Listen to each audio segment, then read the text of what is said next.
Yosa, kembali lagi di Kakoi Anime. Dan ya, kali ini kita akan membahas preview manga One Piece chapter 1117, dimana pada minggu ini kita akan mendapatkan chapter tersebut. Dan untuk sajian awal, kita akan membahas previewnya yang berbunyi seperti ini. Sejarah terungkap, apa kesimpulan dari peristiwa terbesar abad ini? Yap, dari preview tersebut kita bisa katakan bahwa apa yang ingin diucapkan oleh Vegapunk mungkin akan menjadi final pada chapter kali ini. Sejarah yang menjadi inti dari apa yang bisa diambil kesimpulannya itu akan terjadi pada chapter ini kemungkinannya. Dan melihat dari dampak insiden Egghead ini yang sudah pernah dikatakan oleh narator sebelumnya bahwa setidaknya itu akan mengejutkan dunia, apakah ada hal lain dari sejarah yang akan diucapkan oleh Vegapunk itu pada chapter kali ini yang membuat seluruh dunia terkejut selain soal dunia tenggelam? Apakah Vegapunk akan mengatakan kalau World Government itu jahat?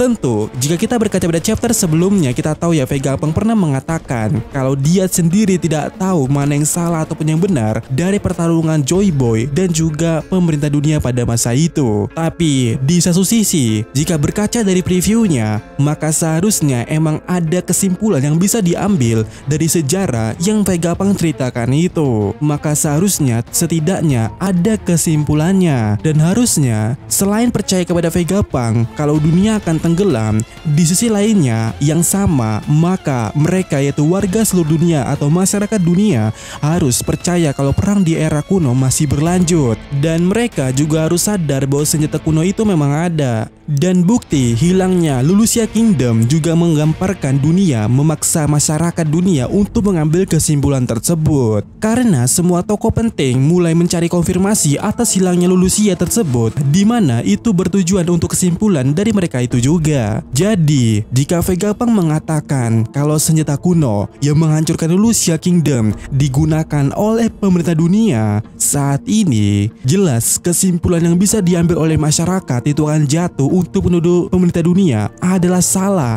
dan mereka tidak akan percaya lagi kepada pemerintah dunia. Dan efek dari hal tersebut sungguh sangat luar biasa, dimana dengan tidak percayanya dunia kepada World Government, tentu itu bisa menjadi suatu tamparan keras bagi mereka. Apalagi jika raja-raja yang awalnya ikut referee melakukan suatu pemberontakan tidak mendukung mereka lagi, ini akan menjadi awal dari segalanya. Dan pihak mana atau siapa yang diuntungkan dari ini semua? Tepat sekali, tidak lain dan tidak bukan adalah Dragon dari pasukan revolusioner. Dimana saat Saka menghubungi Dragon kalau dia akan mati, itu artinya Saka memberitahu kepada Dragon bahwa akan ada sesuatu setelah Vegapunk mati, yaitu pesan Vegapunk. Dan itu adalah hal yang menguntungkan pasukan revolusioner. Maka daripada itulah kenapa Saka menghubungi Dragon. Lalu kenapa menguntungkan pihak pasukan revolusioner? Karena sejauh ini ya, apa yang kita lihat dari mereka itu seperti melakukan suatu aksi yang bisa dibilang seperti merangkul raja-raja atau suatu kerajaan untuk berpikir bahwa musuh mereka itu sebenarnya adalah World Government. Jadi jika raja-raja semua negara minimal mengetahui apa yang terjadi kepada Lulusia Kingdom, yaitu dihancurkan oleh World Government, maka kemungkinan untuk beralih pihak itu sangat mungkin. Dan jelas ini akan menjadi konflik endgame di One Piece ini, dan sekaligus menjadi suatu kesimpulan yang kejam untuk pemerintah dunia. Walaupun sebenarnya mungkin saja Im Sama sendiri berniat seperti itu, walaupun mungkin mereka tidak menyangka akan ada secepat ini. Nah, maka daripada itu kenapa Im Sama sangat kesal atau melihat foto Lily, karena Lily lah yang membuat semua poneglyph tersebar, dimana hal atau semua yang dikatakan oleh Vegapunk itu adalah hasil dari para peneliti yang meneliti poneglyph.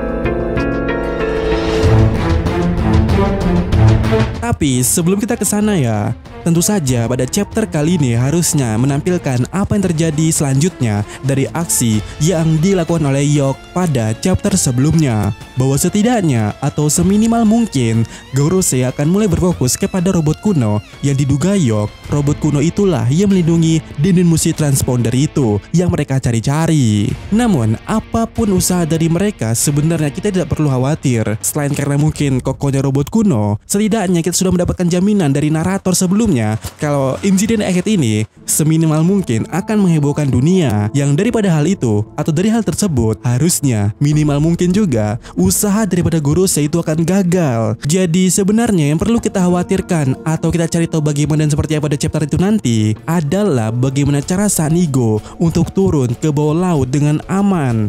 Sebab melalui mulut Edison pada chapter sebelumnya, karena ulahnya yang dilakukan oleh Nasujuro membelah setengah bagian bawah dari Labopes, itu membuat Edison yang berada di bawah sana tidak bisa lagi mensuplai awan-awan ke atas sana. Yang mana kita sangat tahu ya alasan dan apa yang sedang direncanakan oleh Edison sampai turun ke bawah itu adalah untuk mensuplai atau mengubah awan di Labopes sehingga jarak dari Sanigo ke laut akan jauh lebih dekat dan tentu saja mereka bisa dengan selamat sampai di sana. Jadi maka daripada itulah setelah ulah dari Nasujuro itu yang menghambat usaha Edison tersebut, Edison berkata kalau ini celaka. Dan dengan begitu kita juga harus bertanya-tanya rencana apa lagi yang harus dilakukan atau dipersiapkan oleh rombongan Nami dan yang lainnya di atas itu agar mereka bisa turun ke bawah ke laut berkumpul dengan yang lainnya dan segera kabur dari Pulau Egghead. Apakah dengan dorongan dari teknik Zoro dan Jinbe bisa membantu daya lompat dari Kodobas dari Sanigo untuk pergi ke laut? Apakah masih ada alat-alat unik yang dimiliki oleh Usopp maupun Lilith untuk membantu hal tersebut juga?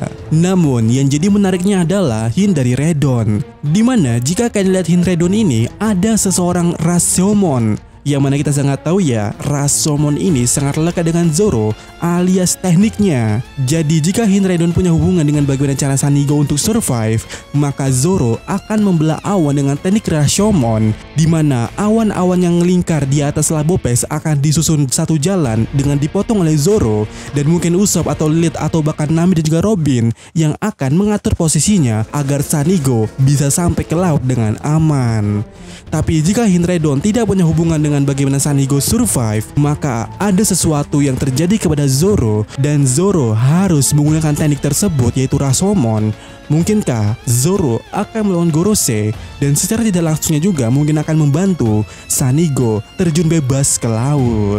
Dan benar saja, saya ini nge-record jam 3 ya, jam 3 sore. Dan saya ngecek postingan terbaru dari Redon. Saya cek yang terbarunya adalah Zoro mengeluarkan teknik pedangnya. Yap, harusnya ada hubungan dari semua ini, bahwa Zoro akan menggunakan teknik Rashomon. Entah itu untuk membantu Sanigo bisa keluar dari sana, atau mungkin ada sesuatu yang harus dihadapi oleh Zoro.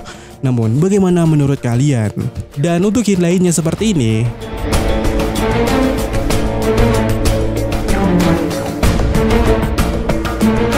dan juga kabar terbaiknya yang kita ketahui saat ini adalah untuk minggu depan tidak libur.